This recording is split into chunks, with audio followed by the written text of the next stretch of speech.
বীরভূমে চুরি হওয়া গয়না উদ্ধার, পুলিশের বড়সড় সাফল্য। সাংবাদিক বৈঠক করলেন বোলপুরের পুলিশ সুপার। চুরি হওয়া গয়না উদ্ধারে বড়সড় সাফল্য পেল বীরভূম জেলা পুলিশ। বিশেষ অভিযানে উদ্ধার হয়েছে প্রায় 70% চুরি যাওয়া সোনার উপর সামগ্রী। ঘটনায় জড়িত একাধিক ব্যক্তিকে গ্রেপ্তার করেছে পুলিশ। সোমবার সাংবাদিক বৈঠকে অতিরিক্ত পুলিশ সুপার রানা মুখোপাধ্যায় কি জানালেন শুনুন।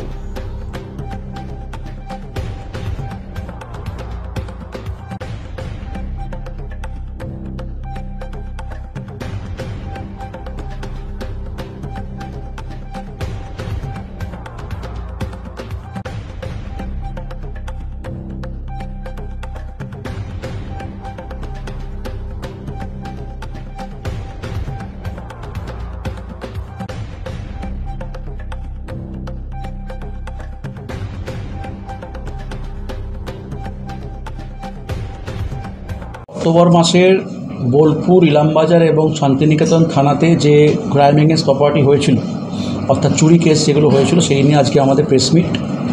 সাংবাদিক বন্ধুদের মাধ্যমে আমরা এই খবর সবাইকে পৌঁছতে চাই যে আমাদের জেলা পুলিশ এবং থানার পুলিশ সবাই এই নিরন্তর প্রয়াস আমাদের মধ্যে আছে যে যাতে পাবলিক প্রপার্টি যে চুরি হচ্ছে সেগুলো খুব তাড়াতাড়ি রিকভারি হয় এবং যারা অন্যায় করছে তার শাস্তি হয়। একটা সংখ্যা আমি তুলে ধরছি আপনার সবার জন্য, সবার শোনার জন্য। সেটা হচ্ছে যে বোলপুর থানাতে গত মাসে 7খানা চুরি কেস রিপোর্ট হয়েছিল। তার মধ্যে আমাদের রিকভারি 6খানা কেসে হয়েছে এবং তখনই অ্যারেস্টও করেছি আমরা। রিকভারি আপনি দেখতে পাচ্ছেন, আর সোনার গয়না যেগুলো এখানে আছে বেশিরভাগই বোলপুর থানা কেসের মধ্যে চুরি আমরা পেয়েছি আমরা, এবং রিকভারি করে সেগুলোর যারা করেছেন তাদের ধরতে পেরেছি।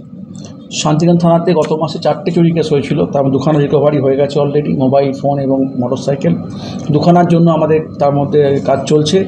এটি টোটো নিয়ে আপনাদের খবরের কাগজেই বেরিয়েছিল যে টোটো একটা মাঝখানে পারুলডাঙ্গার দিকে একটা চুরি কেস হয়েছিল, সেই টোটোটাকে আমরা পেয়ে গেছি এবং যারা করেছেন তাদের মধ্যে অনেককে অ্যারেস্ট করতে পেরেছি আমরা। কাজ আমাদের আবার চলছে একই রকমভাবে। ইলামবাজারে একটা আমাদের টেম্পল থেফট কেস হয়েছিল, মন্দির চুরি কেস। দেখতে পাচ্ছেন আপনারা, ওখানে মন্দিরের সামগ্রী ওখানে পাওয়া গেছে, তার সঙ্গে দেবতার জন্য যেগুলো রাখা তাদের যে অলংকার, সেই অলংকারও আমরা মন্দিরের চুরি কেস থেকে পেয়েছি এবং চোরকে ধরতে পেরেছি। অর্থাৎ অক্টোবর মাসে আমাদের এই 3টে থানার মধ্যে মোট 12টি কেস হয়েছিল, যে 12টি কেসের মধ্যে 9খানা কেসের মধ্যে আমরা সামগ্রী পেয়েছি, রিকভারি করেছি, চোর ধরেছি এবং তাকে শাস্তির বন্দোবস্ত করেছি। আরও কয়েকটি কেসের জন্য আমাদের নিরন্তর প্রয়াস চলছে, সেগুলো রিকভারি অলরেডি হয়েছে। কিছু ক্ষেত্রে আমরা এখনও আসামি ধরার জন্য আমাদের প্রচেষ্টা চলছে এবং আমরা মনে করি যে আপনাদের মাধ্যমে এই অ্যাওয়ারনেস পৌঁছতে পারবো যে আমাদের জেলা পুলিশ, আমাদের বড় সাহেবের নেতৃত্বে আমরা সাব ডিভিশন যারা আছি, এসডিপিও, সিআই এবং ওসিরা সবাই মিলে আমরা চেষ্টা করছি যা যা কেসে রিকভারি হচ্ছে মানুষের সুরক্ষার দায়িত্ব রেখে সেগুলোকে আমরা করার চেষ্টা করছি। আপনারাও আমাদের এই বার্তা সবাইকে পৌঁছে দিন যে বোলপুর থানা, ইলামবাজার থানা এবং শান্তিনিকেতন থানা নিরন্তর দিনরাত তাদের সঙ্গে তাদের পাশে আছে। কত পরিমাণ সোনার গয়না বা রূপোর গয়না? পরিমাণটা আপনারা দেখতে পাচ্ছেন এখানে, ডিটেল আমি আপনাদের দিয়ে দেবো আলাদা করে, যে বাড়িগুলো থেকে রিকভারি হয়েছে তাদের কাছ থেকে কথাবার্তা বলে আমরা এটুকু বলতে পারি যে 70% রিকভারি আমরা চুরি কেসের ক্ষেত্রে করতে পেরেছি অল অ্যালং। শুধুমাত্র একটা থানার জন্য বলছি না, যদি আমাদের 100% ধরুন চুরি কোনো রিপোর্টিং হয়, আমাদের প্রায় 80% ক্ষেত্রে আমরা রিপোর্টিংগুলোতে ধরতে পারছি, ডিটেক্ট করতে পারছি কারা করেছে না করেছে, কীভাবে হয়েছে, এবং আপ টু 70% আমরা কিন্তু মালও রিকভারি করতে পারছি। কতজন গ্রেপ্তার?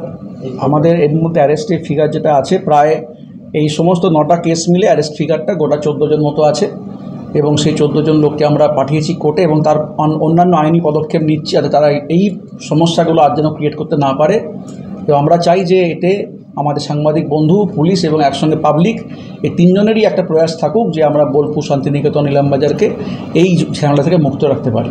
স্যার, যারা অ্যারেস্ট হয়েছে তারা কি এই জেলারই না বাইরের জেলাও রয়েছেন? না, এই জেলা লোকালই আছে, কিন্তু তাদের কানেকশন বাইরে থাকতে পারে বাইরের জেলাতে, কিন্তু লোকাল লোকটি আমি পেয়েছি ধরার জন্য। স্যার, যারা অ্যারেস্ট হয়েছে তারা কি নেশাগ্রস্ত, না মনে হচ্ছে যে তারা চুরির সঙ্গে আমাদের নেশাগ্রস্ত হিসেবে আলাদা করে আমরা কিরকম খবর পাইনি। এখন নেশা করছে এবং চুরি করছে, দুটো একসাথে কানেক্টেড নাও হতে পারে, ফলে নেশার জন্য চুরি করছে এমনটা আমাদের বলার মতো জায়গায় আমরা নেই। সোনার চুরি যে চুরি করছে যাদেরকে কিনছে, এরকম কোনো র্যাকেটের কোনো খোঁজ পেয়েছে? এটা খুবই ভালো প্রশ্ন। আমি জায়গায় আসছিলাম, কিছু অসাধু ব্যবসায়ী এই বোলপুর শহরে এই চোরাই করা গয়না কিনে ব্যবসা চালাচ্ছেন, তাদের আমরা অ্যারেস্টও করেছি এবং একটা বার্তা, খুব কড়া বার্তা দিতে চাই যারা এটাতে যুক্ত হচ্ছেন বা ভবিষ্যতে হবেন। আমরা কিন্তু পরবর্তীকালে আরও কঠিন পদক্ষেপ নেব।